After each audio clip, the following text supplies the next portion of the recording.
रोती बिलखती ये महिला उस बेबस लड़की की मां है जो कुछ ही महीने पहले शादी की और 6 महीने से प्रेग्नेंट थी। और ये लड़की ऐसे षड्यंत्र का शिकार हुई जिससे ये और इसका होने वाला बच्चा दोनों की ज़िंदगी ही तबाह हो गई। इस वीडियो को जितना हो सके उतना शेयर कीजिए, क्योंकि ये एक केस नहीं बल्कि वो आईना है जो ऐसे इंसानों का चेहरा दिखाता है जो आपके सामने कुछ और आपके पीठ पीछे कुछ और होते हैं। Welcome to the case, this is scratch crime. May 2025 Karnataka. 20 साल के मान्या पाटिल और उसका बॉयफ्रेंड विवेकानंद अपने 2 साल से चल रहे प्रेम संबंध को लोगों की नज़रों से छुपा न सका। दोनों ने अपने अपने घर में बात की, लेकिन घर वाले ना माने। विवेकानंद के घर वाले शादी के खिलाफ नहीं थे, लेकिन मान्या पाटिल के घर वाले शादी से बिल्कुल ही खिलाफ थे, जिसके चलते मान्या और विवेकानंद ने हुबली के सब रजिस्टर ऑफिस में शादी कर ली और लगभग 80 किलोमीटर दूर विवेकानंद और उसकी बीबी यानी मान्या अपने चाचा के घर हवेली चला गया। किसी को कानों कान खबर नहीं। जब मान्या के घर वालों को पता चला तो वो आग बबूला हो गए और विवेकानंद के घर को जलाने की धमकी देने लगे। कहा अब मान्या को अपने घर में कदम नहीं रखने देंगे, मान्या हमारे लिए मर चुकी है। मामला पुलिस तक पहुंचा। मान्या और विवेकानंद बालिग थे और अपनी सहमति से शादी की थी, तो इसमें हस्तक्षेप न करके पुलिस ने दोनों परिवारों को बुलाया, मामले को सुलझाने की कोशिश की। अब घर में ना तो मान्या थी और ना ही विवेकानंद, तो इसलिए मामला सुलझ जाता है। अब थोड़ा समय बीत चुका था। विवेकानंद और मान्या को लगा कि अब तक तो सब लोगों का गुस्सा शांत हो गया होगा, और खासकर मान्या के पिता प्रकाश पाटिल का। और अगर उनका गुस्सा शांत नहीं हुआ होगा तो जब ये जानेंगे कि उनकी बेटी प्रेग्नेंट है तो खासकर ही कुछ नहीं बोलेंगे।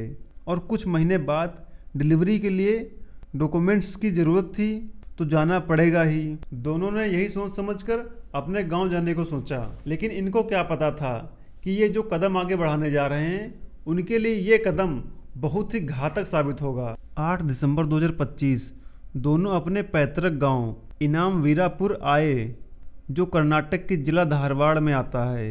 अब घर आए तो घर में तो शांति थी, लेकिन इन दोनों की आने की खबर जब मान्या पाटिल के पिता को लगी तो फिर से माहौल बिगड़ने लगा। फिर से मामला पुलिस तक गया और फिर से दोनों परिवारों को बुलाया गया।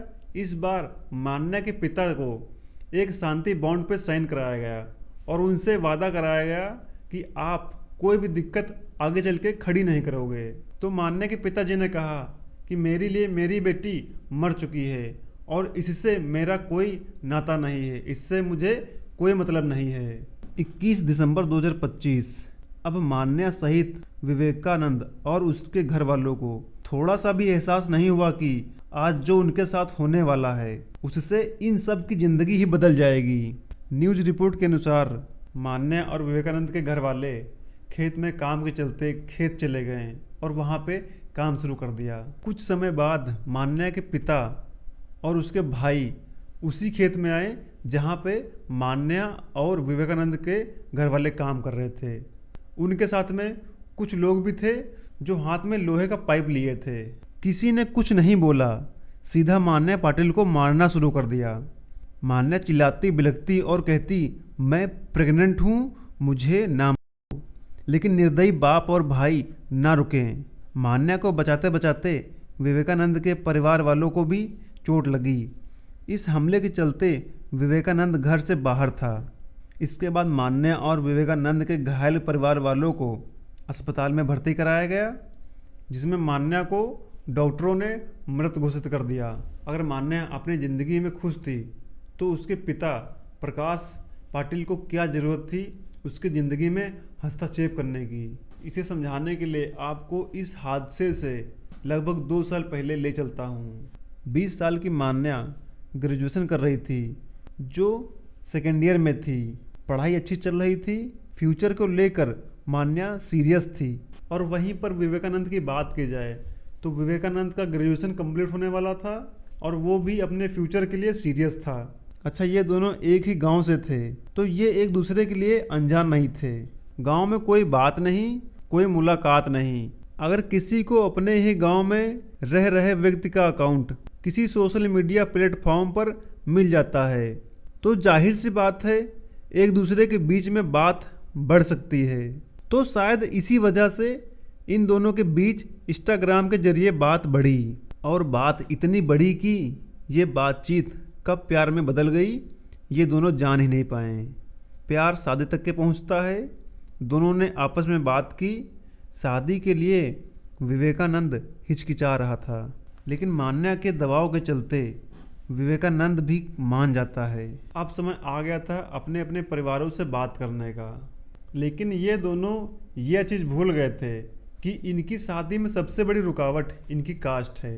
कास्ट प्लस एक ही गांव में इनका दोनों का घर था, तो इस वजह से दोनों के परिवार वाले शादी से मना कर देते हैं। अच्छा, गांव में इनके प्रेम संबंध के बारे में कुछ लोग तो जानते ही थे और साथ में कुछ ना कुछ इनके परिवार वाले भी जानते थे।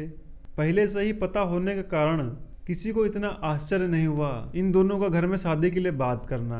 कहीं तक विवेकानंद के घर वाले शादी के लिए मान रहे थे, लेकिन मान्या के पिता और उसके घर वाले शादी के लिए बिल्कुल ही खिलाफ थे।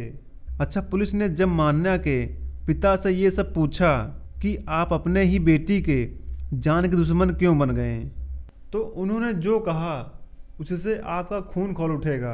पुलिस के मुताबिक प्रकाश गौड़ा पाटिल ऊंची कास्ट से बिलोंग करते थे और वहीं विवेकानंद नीची कास्ट का था, जिससे प्रकाश पाटिल का समाज में नाम बदनाम हुआ, नाम खराब हुआ और बेइज्जती का सामना करना पड़ा। मान्या पाटिल की मौत सिर्फ एक लड़की की मौत नहीं थी। उस दिन एक माँ मरी, आज जन्मा बच्चा मरा और हमारे समाज की इंसानियत ने भी दम तोड़ दिया। आज मान्या आवाज़ नहीं उठा सकती, लेकिन हम उठा सकते हैं। ये हत्या गुस्से में नहीं हुई, ये हत्या डर में नहीं हुई, ये हत्या सोची समझी सोच का नतीजा थी। जिसे हम इज्जत कहते हैं, वही इज्जत उस दिन एक बाप के हाथों में हथियार बन गई। इस कहानी से एक सवाल उठता है कि अगर प्यार करना गुनाह है तो दोषी कौन, वो लड़की या वो समाज।